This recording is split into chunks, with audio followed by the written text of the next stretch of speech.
Hello everyone. So ee roju nenu studio makeover చూపించబోతున్నాను. So this is my first ever YouTube video. So before that please do subscribe to my channel.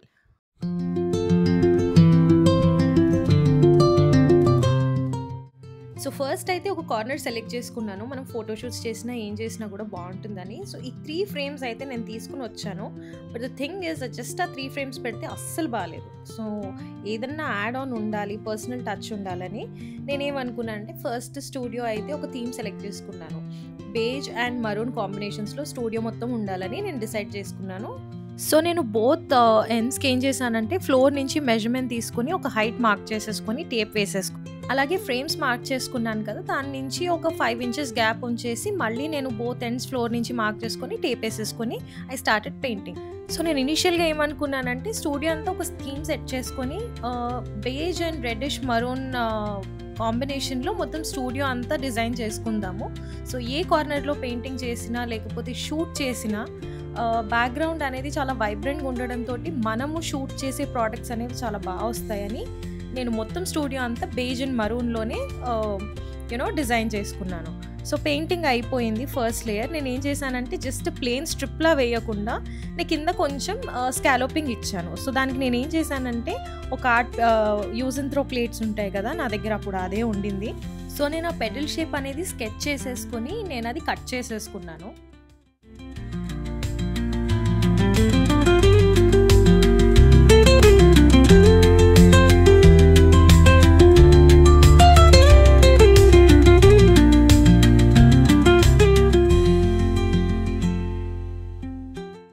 So yes, the stencil is finally ready. చూసారు కదా ఎంత నీట్గా సిమెట్రిక్గా వచ్చిందో. And ఇప్పుడు ఏం చేశానంటే నేను ఫస్ట్ కోట్ వేసి డ్రాయింగ్ కోసం వదిలేసాను. దెన్ సెకండ్ కోట్ అది మొత్తం డ్రై అయ్యాక వేసాను. సో ఇంకా సెకండ్ కోట్ వేసాక కూడా still I could see some patches. So మళ్ళీ దానికి కొంతసేపు నేను డ్రాయింగ్ కోసం అని వదిలేసాను. కొంతసేపు ఆగాక నేను ఇంకా ఫైనల్గా థర్డ్ కోట్ కూడా చేసేసాను అనమాట. మొత్తం థర్డ్ కోట్ చేయటం అయిపోయిన తర్వాత I could see it is totally opaque. అసలు ఎక్కడ కూడా ప్యాచ్ వర్క్ లేదు, నీట్గా ఫిల్ అయిపోయింది. Just have to wait for drying అనమాట. సో అయిన తర్వాత కింద టేప్స్ పైన టేప్స్ వేసాను కదా, నేను స్లోగా అది రిమూవ్ చేశాను. సో దట్ మళ్ళీ మనకి బేస్ పెయింట్ ఏది కూడా పీల్ అవ్వకుండా స్లోగా రిమూవ్ చేయాలి. సడన్గా లాగామంటే కింద బేస్ పెయింట్ కూడా పీల్ అయిపోతుంది.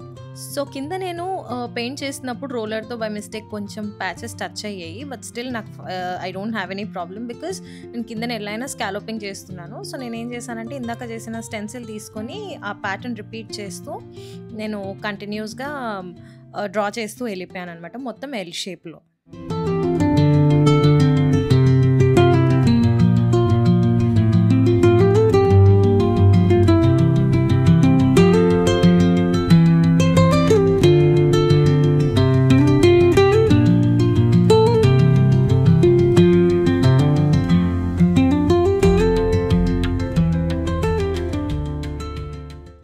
సో ఫైనలీ ట్రేసింగ్ అయిపోయాక నేను పెయింట్ బ్రష్ తోటి పెయింట్ చేయడం స్టార్ట్ చేసేసాను. రోలర్తో కుదరదు ఆబ్వియస్గా ఆ షేప్స్లో.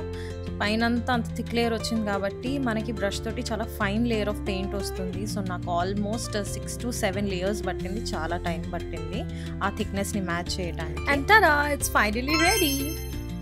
సో ఈ పెయింటింగ్స్ అన్నీ నేను వెతికి తెచ్చుకున్నాను. నాకు బేజ్ అండ్ షేడ్స్ ఆఫ్ మరూన్లోనే ఉండాలని. 3 పెయింటింగ్స్ చాలా డిఫరెంట్ షేడ్స్లో ఉన్నాయి. సో మనం యూజువల్గా పూజా రూమ్లో లేకపోతే ఆఫీసెస్లో సరస్వతి, లక్ష్మి, వినాయకుడిని ఒక కంబైన్డ్ ఫోటో ఫ్రేమ్ ఉంటుంది కదా. సో అలా కాకుండా కొంచెం ఏమైనా యూనిక్గా పెట్టుకుందాము దేవుడు ఉండే డైరెక్షన్లోనే అని సేమ్ లక్ష్మీదేవి, వినాయకుడు, సరస్వతి అమ్మవార్ల పిక్చర్స్ కాదు పెయింటింగ్స్, పట్టచిత్ర పెయింటింగ్స్ తీసుకొని వచ్చి నేను అక్కడ ఇన్స్టాల్ చేసుకున్నాను. నా దగ్గర ఒక ఈజీ చైర్ ఉంటుంది, దానిలో కూడా కుషన్ నేను కావాలని మరూన్ షేడే ఆర్డర్ చేసుకున్నా. ఫర్ టైమింగ్ అక్కడ పెట్టాను, I might change it later. So for now ఈ పార్ట్ 1 ట్రాన్స్ఫర్మేషన్ మీకు ఎలా అనిపించిందో కమెంట్స్లో ప్లీజ్ చెప్పండి. I would love to read all of them. Thank you.